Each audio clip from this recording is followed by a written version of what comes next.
Shut up and sit down.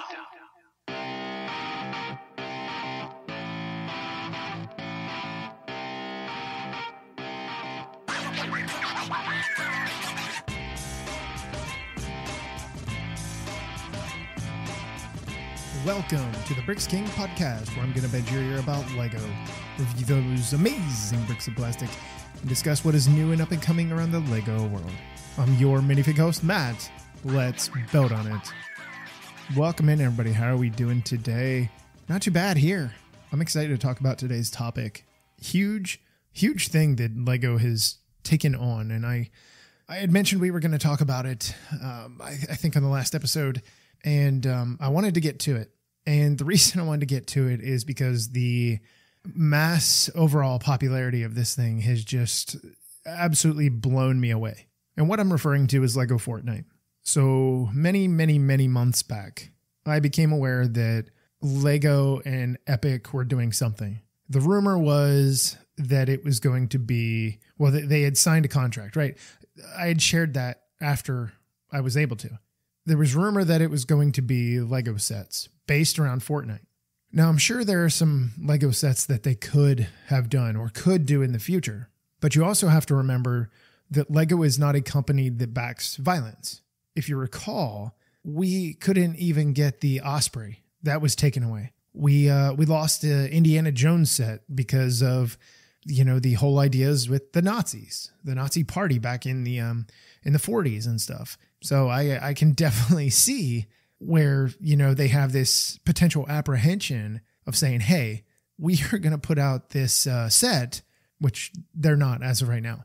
We could put out this set that is really cool, and it has, let's say it has the battle bus, for instance. If you don't know what the battle bus is, you've never seen Fortnite, that is what you start off on before you jump into this little world, and everybody starts on there, all 99 players. So that doesn't have so much of a violent anything to it, in my opinion, because there's no weapons or anything showing on it. It's just a school bus with balloons suspended above it, and you're literally just on it, waiting for whoever you're with or by yourself to jump wherever you're going to go and play. I can foresee potentially them taking the avatars, the costumes, whatever you want to call them, and I guess Avatar, and potentially doing a CMF line, a collectible minifig line. I could 100% see them doing something like that, just due to the sheer fact that I think it would go over pretty well. My only question would be, who is the targeted audience? Is it adults? Is it gamers? Because you have to market something completely different. But if you were to market it to a younger audience, let's say, I don't know, kids between 10 and 16, something like that. And that's a pretty large disparity between ages. Things are completely different when you're 10 versus 16. So I could see something potentially like that, but I could see the adult community getting in on it to a certain degree. I just don't like, I've gone around and round in my head about this, and I thought, okay, it could work, but you really have to find a good marketing campaign with it.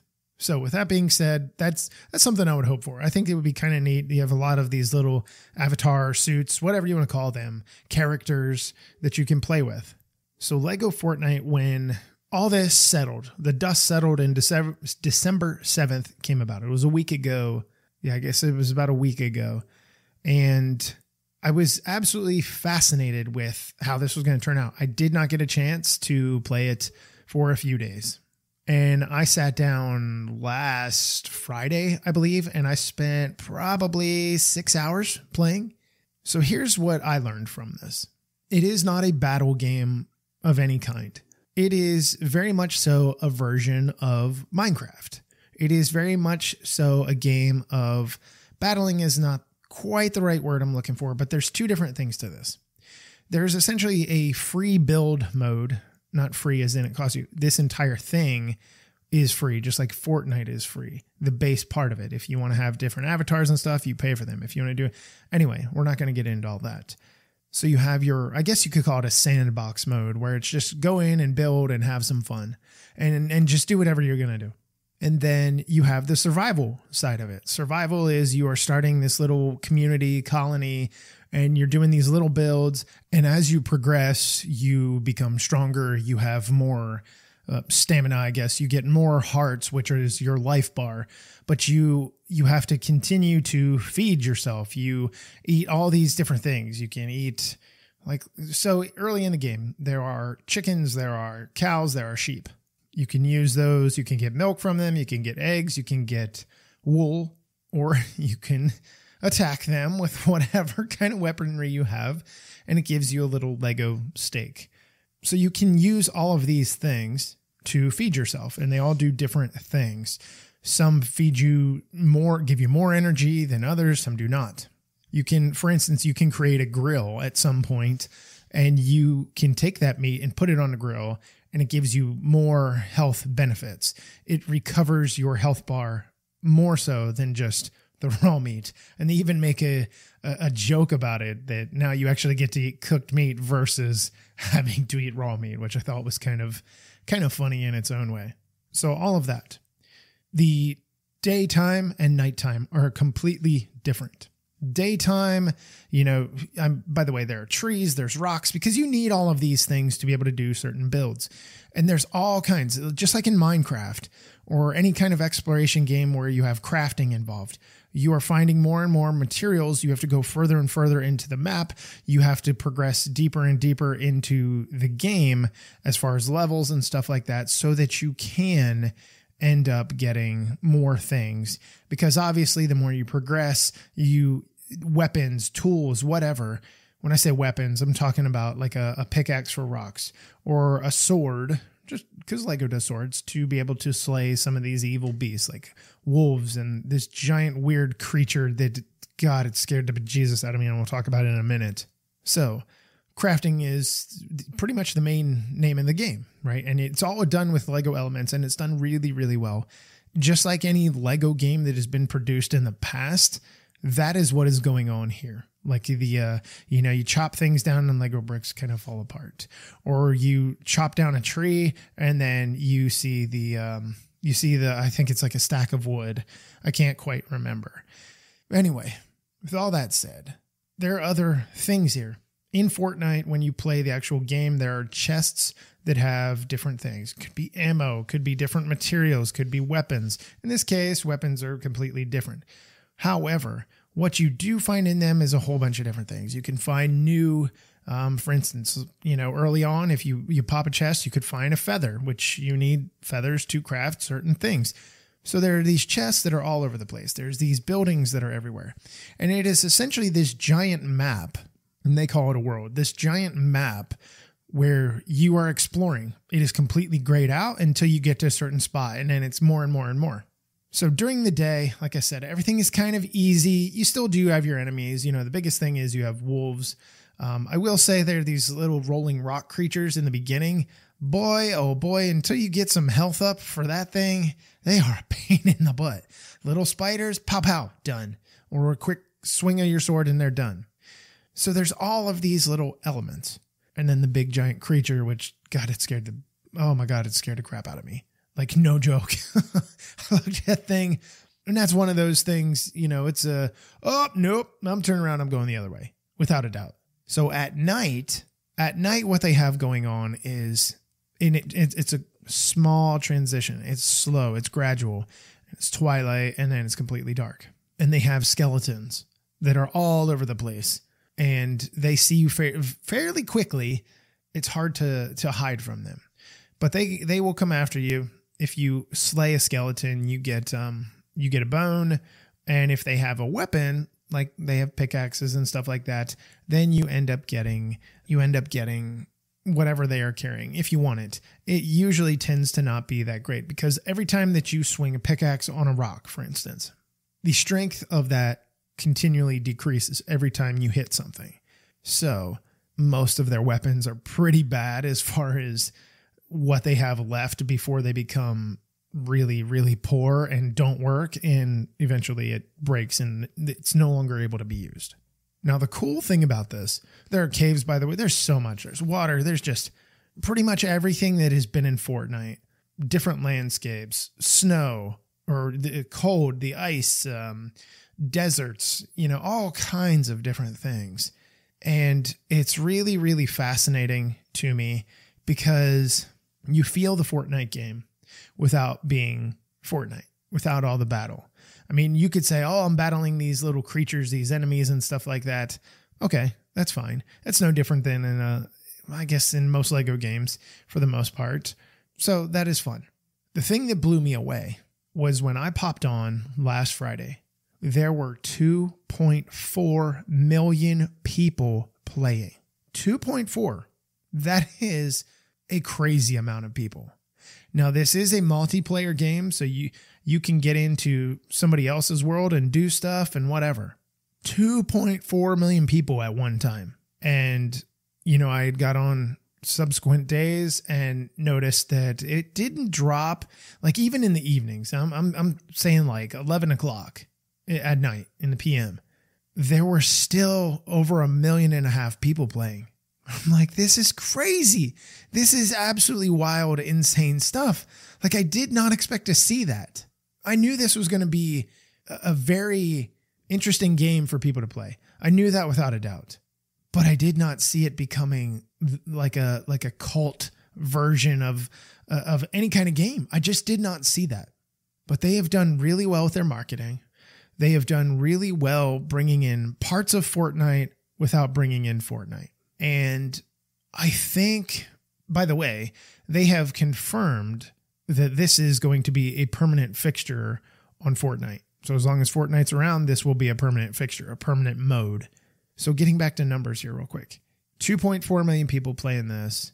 One of the Fortnite's different versions, one of their main versions, only had 700,000. At the time that it was 2.4 million, there were only 700,000. Okay, it was like 7.5, somewhere around there, 750K. Like, Epic is just jackpot. And I don't know how all this falls for money or anything like that, or compensation. I don't know what the terms of this are. I am so fascinated, so intrigued to know what the backside of this looks like, because there's money rolling around without a doubt. So another one of the neat things is your insider's account, which used to be LEGO VIP, whatever you want to call it, can be linked to your Epic Games account, which is what you have to be able to play Fortnite. It can be linked, and once it's linked, you can get different things from LEGO Insiders, from your whole VIP type thing that can transfer in there. Like different avatars, costumes, whatever you want to call them. And I do know we are going to be seeing other things in the future that are going to transfer over as well. I cannot remember, but I swear I recall reading something about something with Lego sets that might end up somehow being in the game in some way, form, or fashion. Not a complete thing, parts of it, people or minifigs, vehicles, potentially, because Fortnite always changes. Every season, something is different. Every chapter of a season is completely different, right? So it always changes after however many weeks. I'm going to say, I don't know, 4 or 6 weeks, 8 weeks, something like that. This has just gone absolutely wild. I just really never expected this kind of love, desire to play this game. I had fun doing it. It's not quite my cup of tea. It does get semi-repetitive. At night you're fighting skeletons and stuff like that. You're doing these simple builds and things like that. And that kind of becomes mind numbing. And the harvesting of the materials, I mean, that really, it's just repetitive to a certain degree. And, that's one of those things where I don't have that kind of interest and intrigue to just sit there and do the same thing over and over, or hunt for, I don't know, hunt for feathers or hunt for some kind of cord, or, it's fun, but I think it would be a lot of fun if you had multiple people.